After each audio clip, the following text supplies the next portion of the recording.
tool cabinet is a great example of where housing joints are used. Previously I covered the through housing. Today I shall be covering the stopped housing joint, and that's what is used predominantly in this cabinet.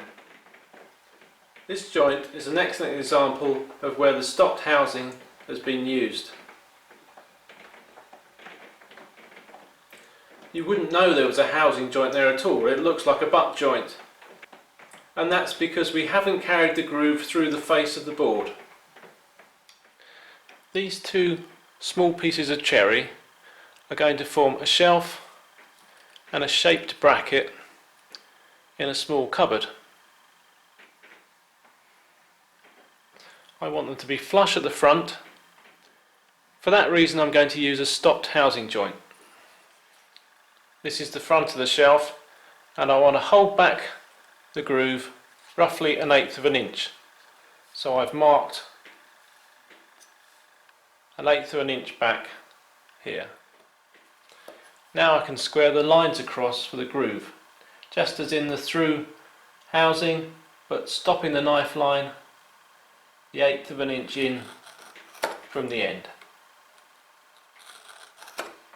To achieve the nice tight fit, I use the bracket to space off from the square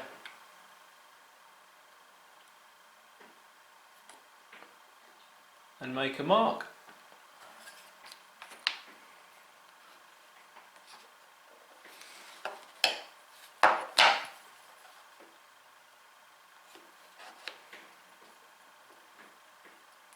And knife in the second line. Again, stopping 1/8 of an inch in. Now we need to remove material to create a groove here, but we don't come through the front.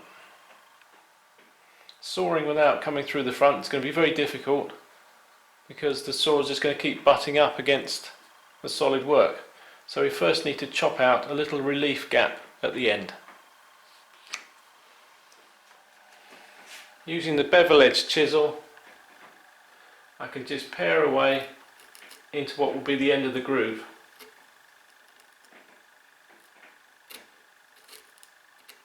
To create a bit of relief for the saw.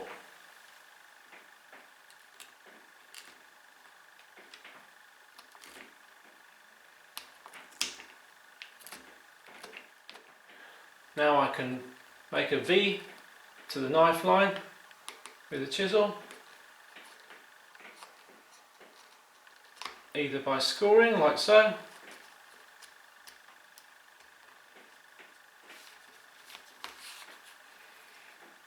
or by paring.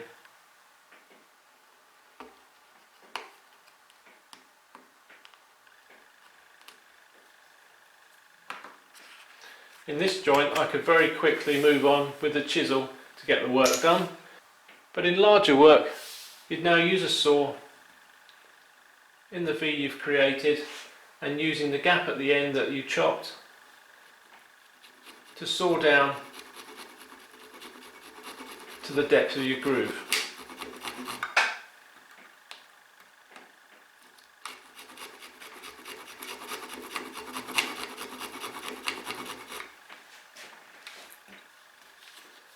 And now we waste away the rest of the material in the groove.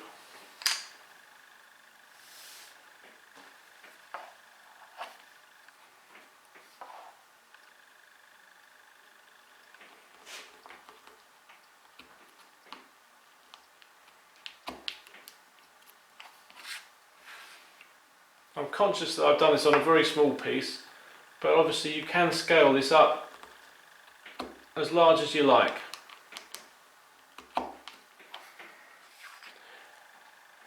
Once we get close to depth, we can flatten out the bottom of the groove using a router plane.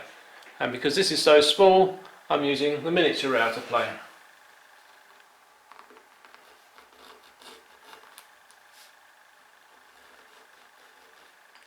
And there's a stop groove ready for the bracket. We can test the fit of the bracket I think you can see that's a lovely tight fit. And all we have to do now is notch out the front of that bracket for the area that we haven't created a groove for.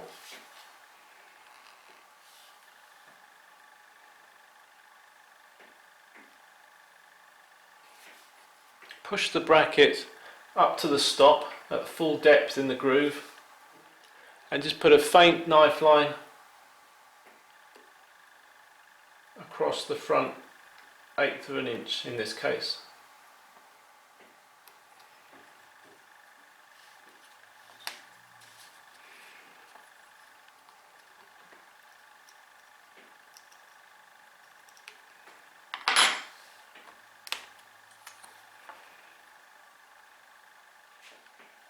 In the vise we can transfer that line across the front of the bracket.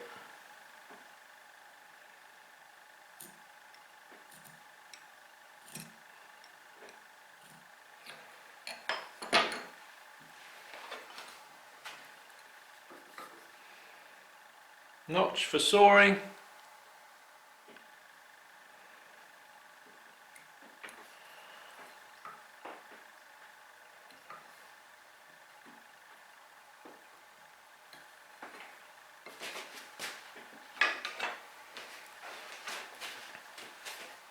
And saw down to our marked line.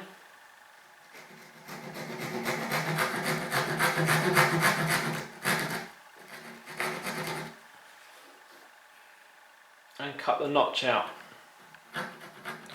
And here's the dry fitted piece. Lovely and flush on the top, tight joint lines in the sides,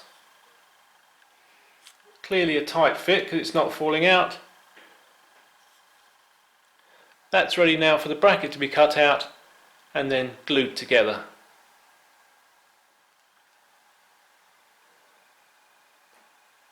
The stopped housing joint. Give it a go.